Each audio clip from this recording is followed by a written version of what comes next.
संस्कार सेवाभावी संस्थेतर्फे फ्रेंड्स ऑफ भाजपाचे ठाणे शहर अध्यक्ष, ठाणे शहर वृत्तपत्रे विक्रेता असोसिएशनचे अध्यक्ष समाजसेवक दत्ता घाडगे यांच्या पुढाकाराने ढोकाई येथील शरदचंद्र पवार मिनी स्टेडियममध्ये 12व्या आंतरराष्ट्रीय योग दिनाचे आयोजन मोठ्या प्रमाणामध्ये करण्यात आलं होतं।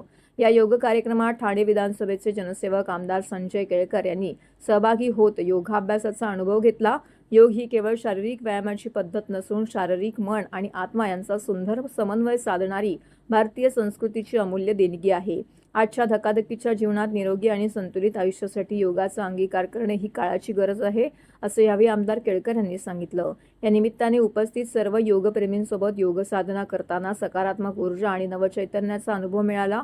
आपल्या दैनंदिन जीवनामध्ये योगाचा समावेश करून निरोगी, सक्षम आणि आनंदी समाज घडवण्याचा संकल्प करूया। यावेळी आयोजक दत्ता घाडगे यांनी आमदार संजय केळकर यांचं स्वागत देखील केलं। वेळात वेळ काढून कार्यक्रम प्रसंगी उपस्थित राहिल्याबद्दल आभार देखील मानले। पतंजली योग समितीचे सुद्धा आभार मानण्यात आले। यावेळी दत्ता घाडगे यांनी प्रसारमाध्यमांशी बोलताना याबाबतची अधिक माहिती दिली आहे। दरवर्षीप्रमाणे यावर्षी आंतरराष्ट्रीय योग दिवस ढोकाळे येथे शरदचंद्र पवार मिनी स्टेडियममध्ये साजरा केला।